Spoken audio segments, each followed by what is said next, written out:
జై శ్రీరామ్. ఈరోజు పాలమూరు నగరంలో మొన్న మేడ్చల్ దగ్గర మన గోరక్ష అనే వ్యక్తిని, సోమ్ సింగ్ అనే వ్యక్తిని, మరి ఎంఐఎం అక్బర్దీన్ అనే దుండగులు, రౌడీ సీటర్స్ ఆ వ్యక్తిని, గోవులను కాపాడనీకపోతే, గోరక్ష వ్యక్తిని కాపాడనీకపోతే వాడు ఎంబడి ముగ్గురు పోయి ఇంకంగా రైఫల్తో కాల్చడం జరిగింది. అటువంటి వారిని ఆ వ్యక్తిని కూడా పోయి హాస్పిటల్ చేయడం జరిగింది. ఆ వ్యక్తి ఎప్పుడు కూడా గోవులను రక్షించే వ్యక్తి. ఆ గోవులను రక్షించే వ్యక్తిని వీళ్ళు గోశాలకు తీసుకుపోతుంటే ఆపుకున్నాడు. అటువంటి వ్యక్తిని కాల్చడం ఎంతవరకు సమంజసము?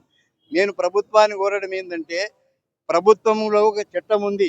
ప్రభుత్వం కూడా ఒక చట్టం, గోవులను కాపాడని ఒక చట్టం కూడా ఉంది కనుక ప్రభుత్వం గోవులను కాపాడే చట్టం ఎప్పుడైతే ఉన్నదో, మరి వీళ్ళు ఆల్కాబీర్ అనేటి ఈ యొక్క ఇండస్ట్రీస్, ఈ గోవులను మాంసం తయారు చేసి ఎక్స్పోర్ట్ చేసే ఇండస్ట్రీ ఏదైతే భాగ్యనగరంలో ఉందో, అటువంటి ఇండస్ట్రీస్ ఎందుకు లైసెన్స్ ఇచ్చిండ్రు?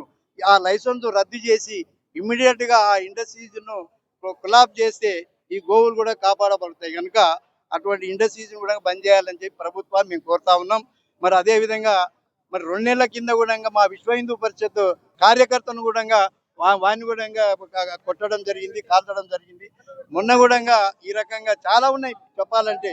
ప్రతిసారి కూడా గోవులను కాపాడడానికి వచ్చి పోలీసులు కానీ వీళ్ళు కానీ కూడా వచ్చి భయపడి ఇచ్చేస్తా ఉన్నారు.